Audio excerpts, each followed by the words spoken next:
नमस्कार दोस्तों, आप सुन रहे हैं आरकेसी फाइनेंस वेल्थ हब। आज की इस फाइनेंशियल ऑडियो बुक समरी में हम बात करने वाले हैं एक ऐसी किताब की जिसने लाखों निवेशकों को यह समझने में मदद की कि शेयर बाजार में सफल होने के लिए हमेशा वॉल स्ट्रीट के बड़े बड़े एक्सपर्ट्स पर निर्भर रहना जरूरी नहीं है।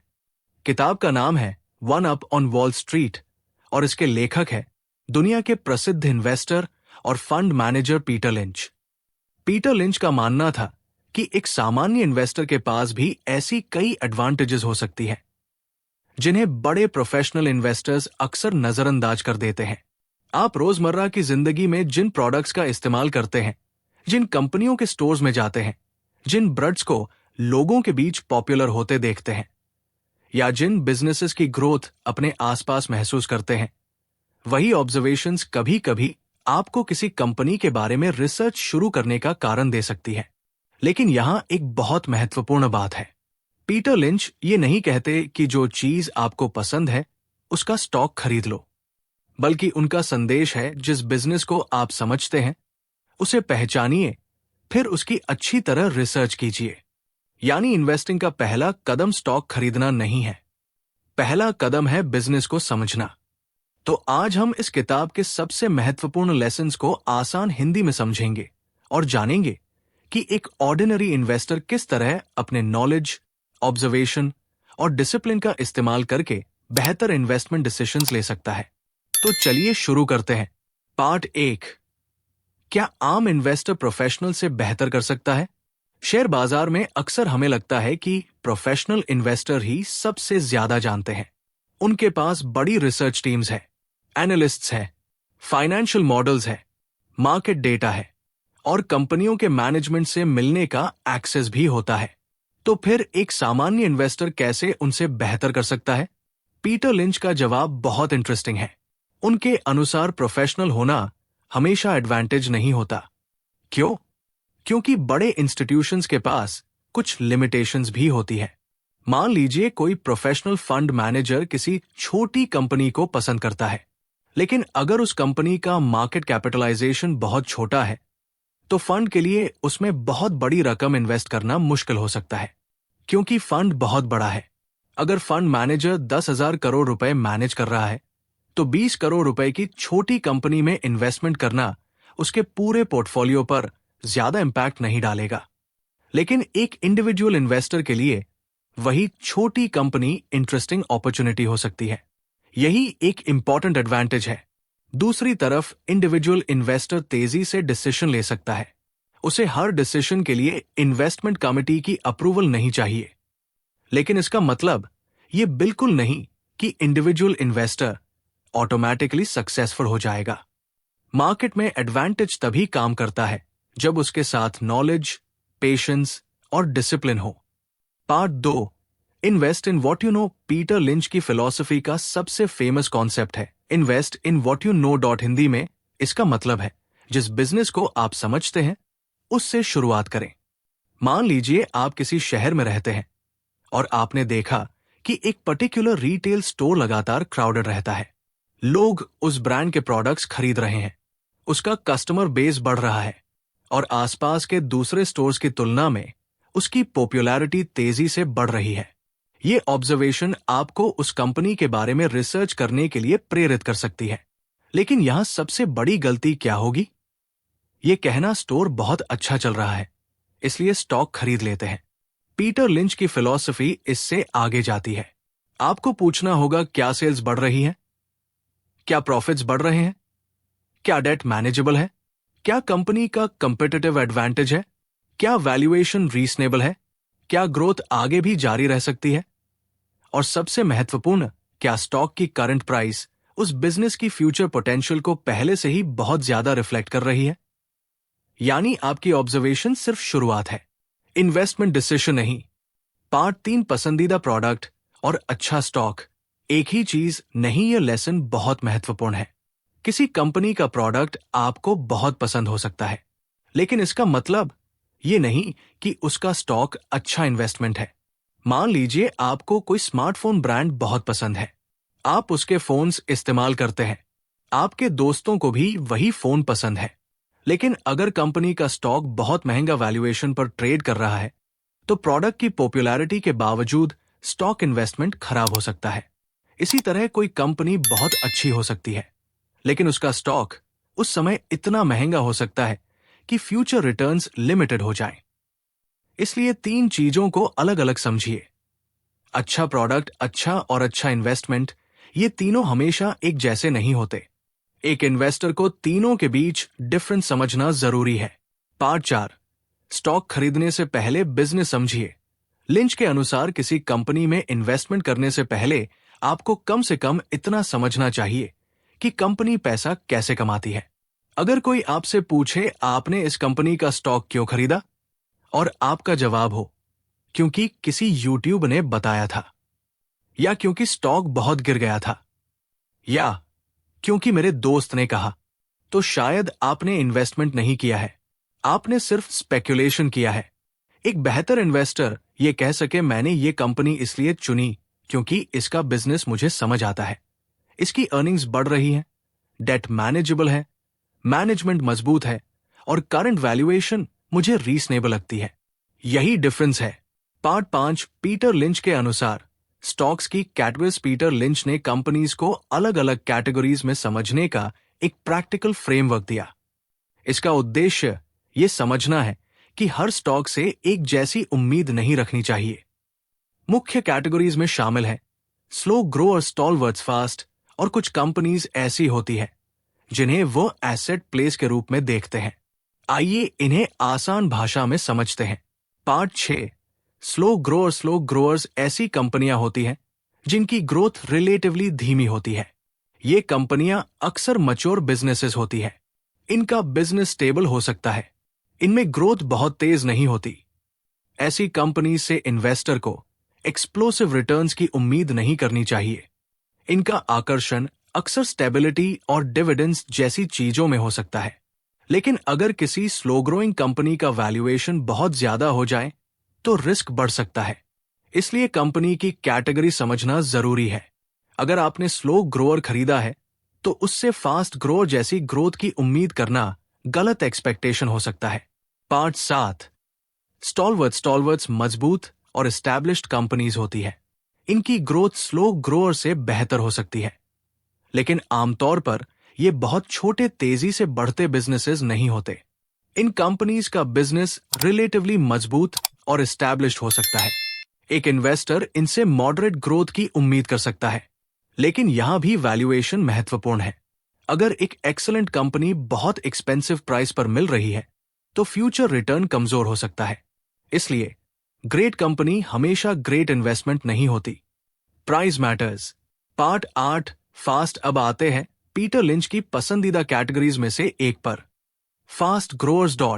ये ऐसी कंपनीज होती हैं जो तेजी से ग्रोथ कर रही होती है। इनका बिजनेस छोटा या मीडियम साइज का हो सकता है और इनके पास फ्यूचर एक्सपांशन का बड़ा अपॉर्चुनिटी हो सकता है। अगर ऐसी कंपनी लंबे समय तक अर्निंग्स और कैश फ्लो तेजी से बढ़ा पाती है तो स्टॉक इन्वेस्टर को बहुत अच्छा रिटर्न मिल सकता है।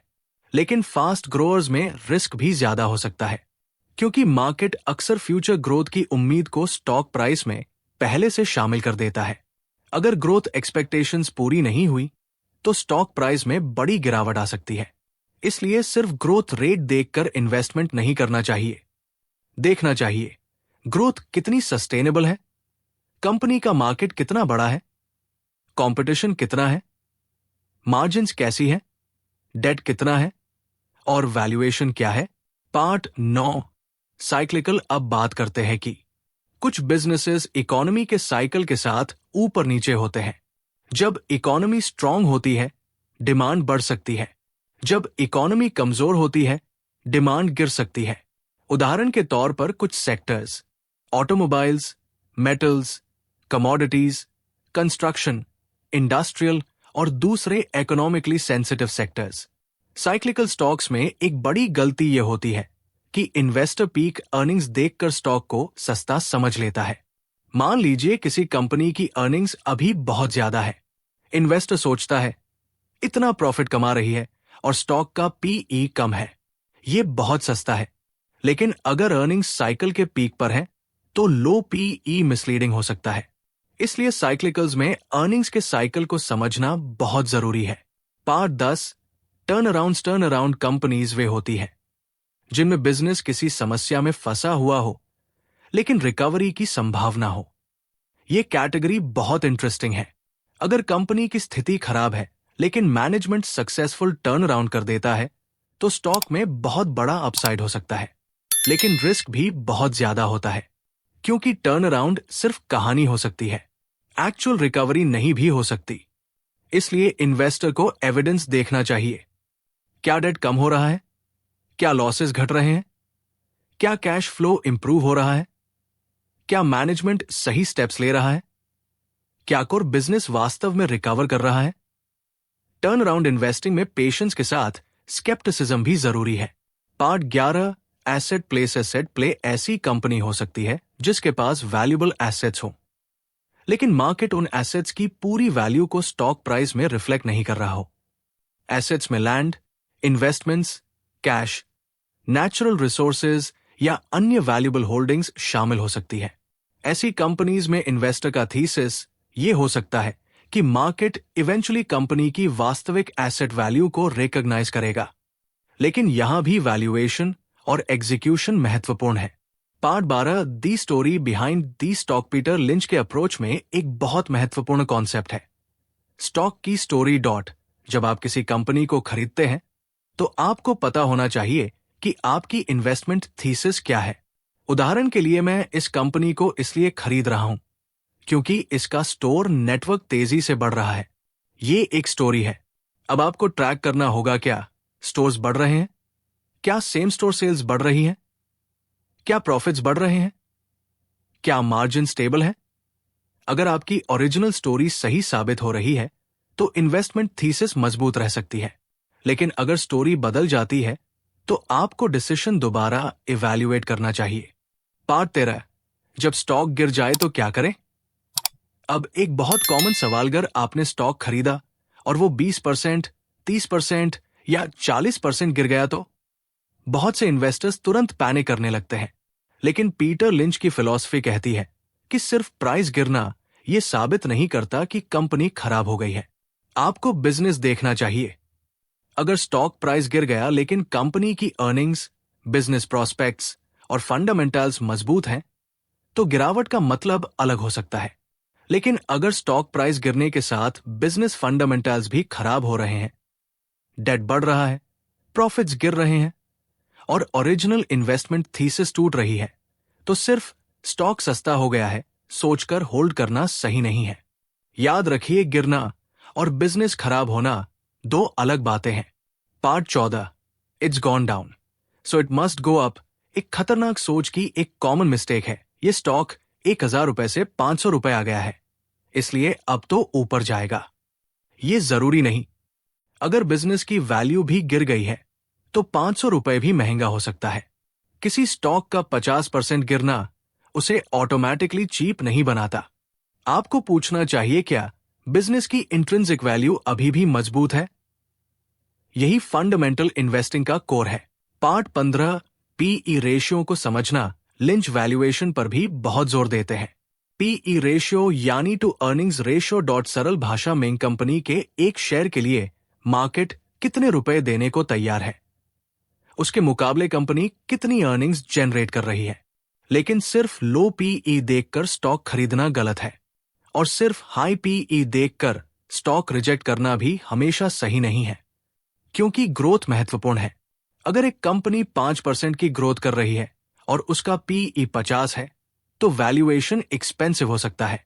लेकिन अगर दूसरी कंपनी 30% की सस्टेनेबल ग्रोथ कर रही है और उसका वैल्यूएशन उस ग्रोथ के मुकाबले रीजनेबल है तो सिचुएशन अलग हो सकती है। इसलिए वैल्यूएशन को ग्रोथ के कॉन्टेक्स्ट में देखना जरूरी है। पार्ट 16, पेग रेशियो का विचार। लिंच के अप्रोच में ग्रोथ और वैल्यूएशन को जोड़कर देखने की कोशिश की जाती है। इसी कॉन्टेक्स्ट में पेग रेशियो का कॉन्सेप्ट पॉपुलर हुआ। सरल रूप में पेग पीई ग्रोथ। उदाहरण के लिए मान लीजिए किसी कंपनी का पीई 30 है और एक्सपेक्टेड अर्निंग्स ग्रोथ 30% है तो सिंप्लीफाइड पेग लगभग 1 हो सकता है। लेकिन ध्यान रखें, कोई मैजिक फॉर्मूला नहीं है। ग्रोथ एस्टिमेट्स गलत हो सकते हैं, बिजनेस क्वालिटी अलग हो सकती है, डेट अलग हो सकता है और फ्यूचर हमेशा प्रेडिक्टेबल नहीं होता। इसलिए पेग को एक टूल की तरह इस्तेमाल करें, फाइनल डिसीजन की तरह नहीं। पार्ट 17, बैलेंस शीट क्यों महत्वपूर्ण है। किसी कंपनी की कहानी सुनने में बहुत अच्छी हो सकती है, लेकिन अगर बैलेंस शीट कमजोर है तो रिस्क बढ़ जाता है। इसलिए इन्वेस्टर को देखना चाहिए कंपनी पर कितना डेट है, इंटरेस्ट पेमेंट कितना है, कैश कितना है, ऑपरेटिंग कैश फ्लो कैसा है, प्रॉफिट वास्तव में कैश में कन्वर्ट हो रहा है या नहीं, कंपनी लगातार नए शेयर्स इश्यू करके कैपिटल तो नहीं जुटा रही।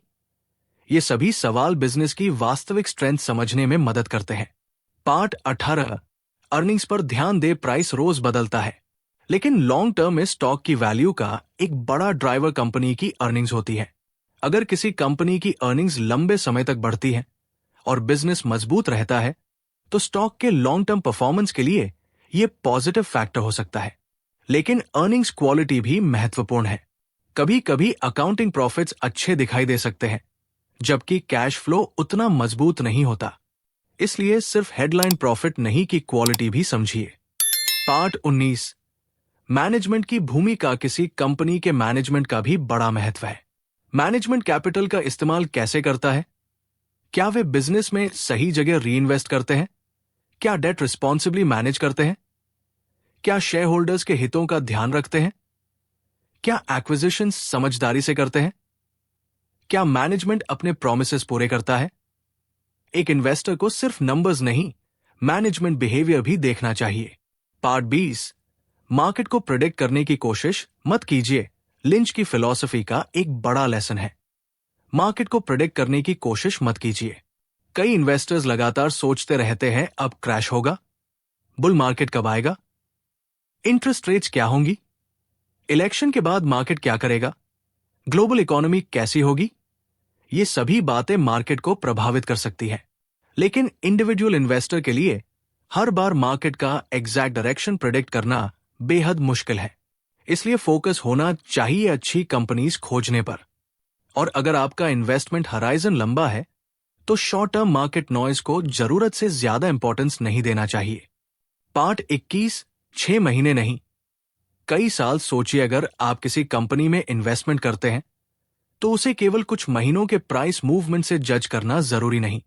एक अच्छी इन्वेस्टमेंट थीसिस को समय लग सकता है, बिजनेस को एक्सपैंड होने में समय लगता है, नई स्टोर्स खुलने में समय लगता है, कस्टमर्स बढ़ने में समय लगता है, प्रॉफिट मार्जिन्स इंप्रूव होने में समय लगता है और मार्केट को बिजनेस की वास्तविक वैल्यू रिकॉग्नाइज करने में भी समय लग सकता है। इसलिए इन्वेस्टिंग का महत्वपूर्ण हिस्सा है। पार्ट 22, लेकिन ब्लाइंडली होल्ड भी मत कीजिए का मतलब ये नहीं कि खराब इन्वेस्टमेंट को हमेशा होल्ड करते रहें। अगर आपकी ओरिजिनल थीसिस टूट गई है तो आपको इन्वेस्टमेंट दोबारा इवैल्यूएट करनी चाहिए। उदाहरण के लिए आपने कंपनी इसलिए खरीदी क्योंकि उसकी अर्निंग्स तेजी से बढ़ रही थी, लेकिन कुछ साल बाद अर्निंग्स लगातार गिरने लगती है, कंपटीशन बढ़ जाता है, डेट बहुत बढ़ जाता है, मैनेजमेंट स्ट्रैटेजी फेल हो जाती है और बिजनेस की ग्रोथ स्टोरी खत्म हो जाती है। तो सिर्फ ये सोचकर स्टॉक होल्ड करना कि मैं लॉन्ग टर्म इन्वेस्टर हूं सही अप्रोच नहीं है। लॉन्ग टर्म इन्वेस्टिंग का मतलब गुड बिजनेस को लंबे समय तक होल्ड करना है, बैड बिजनेस को नहीं। पार्ट 23, 10 बैग क्या होता है। पीटर लिंच की किताब में एक फैसिनेटिंग कॉन्सेप्ट है, 10 बैग, यानी ऐसा इन्वेस्टमेंट जो लगभग 10 गुना हो जाए। अगर 1 लाख रुपए किसी इन्वेस्टमेंट में लगाया और वो 10 लाख रुपए हो गया तो वो 10 बैग कहलाएगा। अब सवाल है, क्या हर इन्वेस्टर को 10 बैग खोजने चाहिए? नहीं, लेकिन इस कॉन्सेप्ट से एक बहुत महत्वपूर्ण लेसन मिलता है।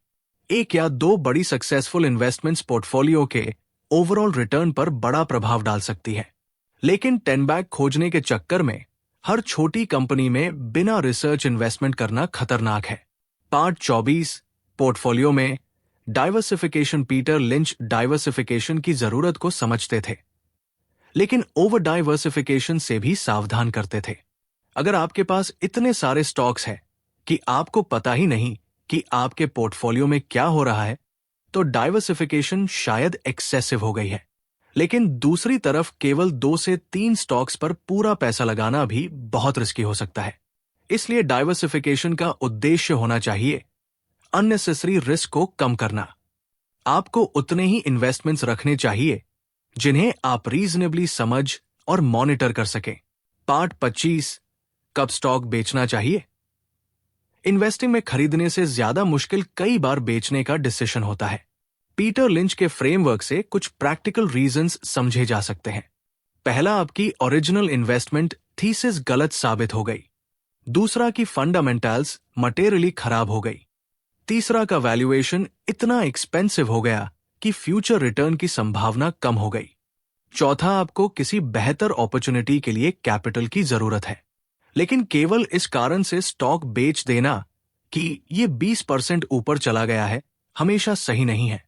अगर बिजनेस अभी भी मजबूत है और वैल्यूएशन रीजनेबल है तो सिर्फ प्रॉफिट देखकर सेल करना जरूरी नहीं।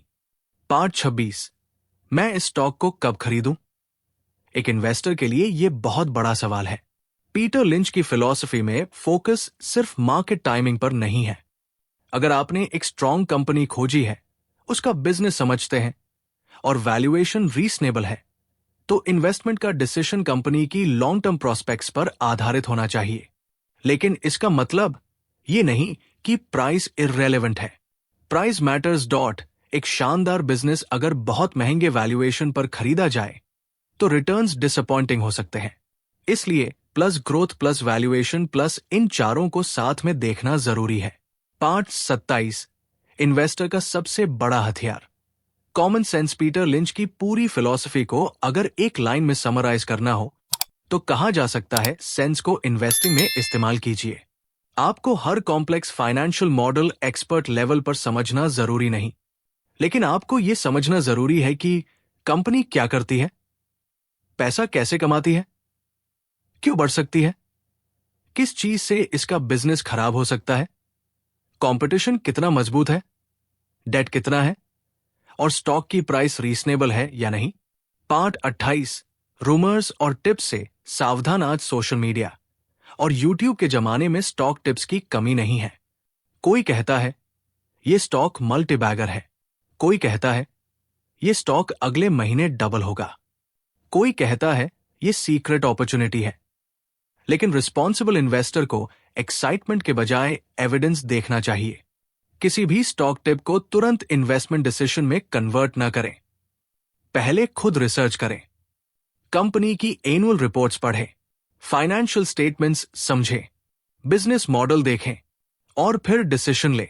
पार्ट 29, एवरीडे लाइफ को रिसर्च टूल बनाए। पीटर लिंच की फिलॉसफी का सबसे इंटरेस्टिंग प्रैक्टिकल लेसन। आपकी एवरीडे लाइफ आपको इन्वेस्टमेंट आइडियाज दे सकती है।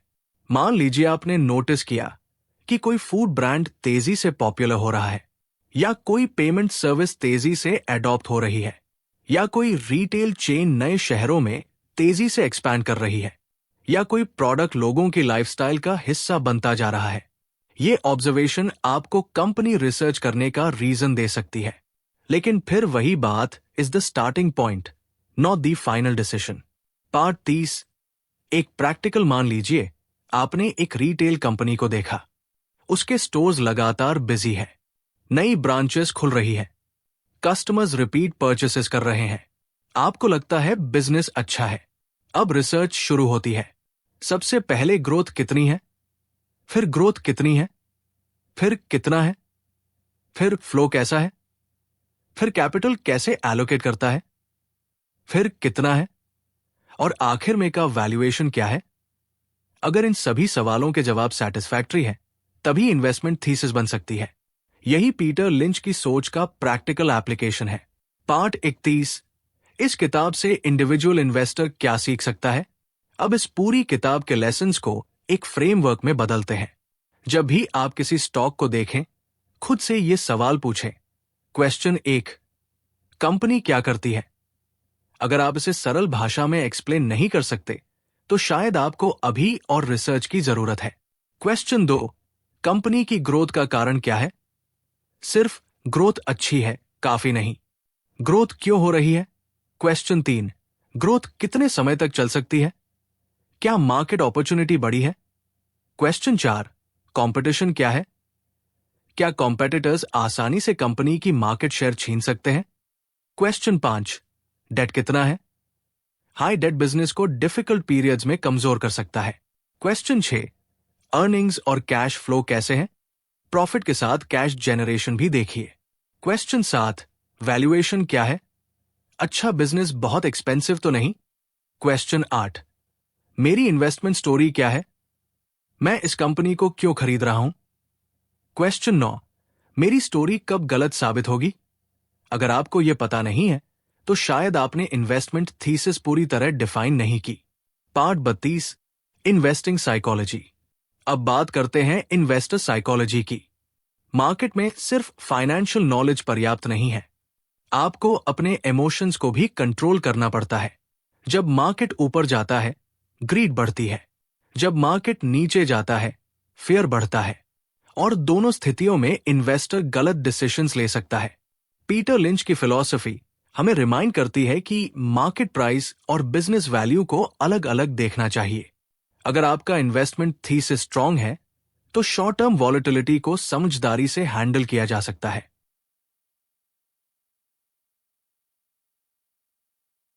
पार्ट 33, पेशेंस और कंपाउंडिंग। लॉन्ग टर्म इन्वेस्टिंग का असली मैजिक कंपाउंडिंग में है। मान लीजिए आपका पैसा एवरेज एनुअल रिटर्न से बढ़ता है। पहले कुछ साल ग्रोथ धीमी लग सकती है, लेकिन समय बढ़ने के साथ रिटर्न्स पर भी रिटर्न्स मिलने लगते हैं। यही कंपाउंडिंग है। इसलिए इन्वेस्टिंग में सिर्फ इस साल कितना रिटर्न मिला पूछना पर्याप्त नहीं है। पूछिए, क्या मैं अगले 10, 15 या 20 वर्षों तक डिसिप्लिन रह सकता हूं? वेल्थ क्रिएशन अक्सर स्पीड से ज्यादा कंसिस्टेंसी का खेल है। पार्ट 34, इस किताब की सबसे बड़ी सीख। अगर मुझे one up on wall street की पूरी फिलॉसफी को कुछ पॉइंट्स में समराइज करना हो तो वे होंगे। पहला, अपने आसपास की दुनिया को ऑब्जर्व कीजिए। दूसरा, जिस बिजनेस को आप समझते हैं उसी से रिसर्च शुरू कीजिए। तीसरा, प्रोडक्ट पॉपुलैरिटी और स्टॉक क्वालिटी को एक जैसा मत समझिए। चौथा, कंपनी के फंडामेंटल्स देखिए। पांचवां, ग्रोथ और वैल्यूएशन दोनों को साथ देखिए। छठा, मार्केट को प्रेडिक्ट करने की कोशिश मत कीजिए। सातवां, लॉन्ग टर्म सोचिए। आठवां, अपनी इन्वेस्टमेंट थीसिस लिखिए। नवां, जब थीसिस गलत साबित हो तो उसे स्वीकार कीजिए। और 10वां, इमोशंस की बजाय फैक्ट्स पर डिसीजन लेने की कोशिश कीजिए। पार्ट 35, इंडियन इन्वेस्टर्स के लिए प्रैक्टिकल लेसन। अब सवाल है, भारत के एक सामान्य इन्वेस्टर के लिए इस किताब की फिलॉसफी का क्या मतलब है? आज इंडियन इन्वेस्टर्स के पास पहले से कहीं ज्यादा इंफॉर्मेशन उपलब्ध है, लेकिन इंफॉर्मेशन ज्यादा होने का मतलब नॉलेज ज्यादा होना नहीं है। आपको हर दिन 20 स्टॉक्स की खबरें पढ़ने की जरूरत नहीं। आपको हर मार्केट मूवमेंट पर रिएक्ट करने की भी जरूरत नहीं। अगर आप लॉन्ग टर्म वेल्थ क्रिएशन पर फोकस कर रहे हैं तो आपको अपने financial goals, asset allocation, risk tolerance और इन्वेस्टमेंट हराइजन के अनुसार स्ट्रैटेजी बनानी चाहिए। डायरेक्ट स्टॉक्स में इन्वेस्टमेंट करने से पहले रिसर्च जरूरी है, और अगर आप इंडिविजुअल स्टॉक्स को एनालाइज नहीं करना चाहते तो डाइवर्सिफाइड म्यूचुअल फंड्स जैसे प्रोफेशनली मैनेज्ड इन्वेस्टमेंट व्हीकल्स भी एक ऑप्शन हो सकते हैं। लेकिन किसी भी इन्वेस्टमेंट प्रोडक्ट को बिना समझे सिर्फ नाम या पास्ट रिटर्न्स देखकर चुनना उचित नहीं है। पार्ट 36, बिगिनर इन्वेस्टर के लिए सबसे बड़ा लेसन। अगर आप इन्वेस्टिंग में नए हैं तो शायद इस किताब से सबसे महत्वपूर्ण लेसन ये है, आपको जीनियस बनने की जरूरत नहीं है। आपको सिर्फ डिसिप्लिन्ड और सेंसिबल इन्वेस्टर बनने की कोशिश करनी है। आपको हर स्टॉक पकड़ना जरूरी नहीं। आपको हर बुल मार्केट में आउट परफॉर्म करना जरूरी नहीं। आपको हर गिरावट का प्रेडिक्शन करना जरूरी नहीं। आपको बस अपने गोल्स समझने हैं, रिस्क समझना है, इन्वेस्टमेंट को समझना है और लंबे समय तक डिसिप्लिन बनाए रखना है। One up on wall street हमें एक बहुत पावरफुल मैसेज देती है। इन्वेस्टमेंट अपॉर्चुनिटीज सिर्फ वॉल स्ट्रीट के एनालिस्ट्स के पास नहीं होती। कई बार अपॉर्चुनिटीज हमारे आसपास होती है, लेकिन उन्हें पहचानने के लिए ऑब्जर्वेशन चाहिए, और ऑब्जर्वेशन को इन्वेस्टमेंट में बदलने के लिए रिसर्च चाहिए। किसी कंपनी का प्रोडक्ट पसंद आना सिर्फ शुरुआत है। उसके बाद हमें बिजनेस मॉडल समझना होगा, ग्रोथ समझनी होगी, फाइनेंशियल स्टेटमेंट्स देखनी होंगी, डेट देखना होगा, मैनेजमेंट को समझना होगा, कंपटीशन देखना होगा और सबसे महत्वपूर्ण वैल्यूएशन को समझना होगा। और शायद इस पूरी किताब का सबसे बड़ा लेसन यही है, स्टॉक मार्केट में सफल होने के लिए आपको दूसरों से ज्यादा क्लेवर होने की जरूरत नहीं है। आपको अपने डिसीजंस के पीछे लॉजिक होना चाहिए, आपको पेशेंस रखना चाहिए, आपको इमोशंस को कंट्रोल करना चाहिए और आपको अपनी इन्वेस्टमेंट स्टोरी को समय समय पर रिव्यू करना चाहिए। याद रखिए, अच्छा इन्वेस्टर वो नहीं जो हर बार सही होता है।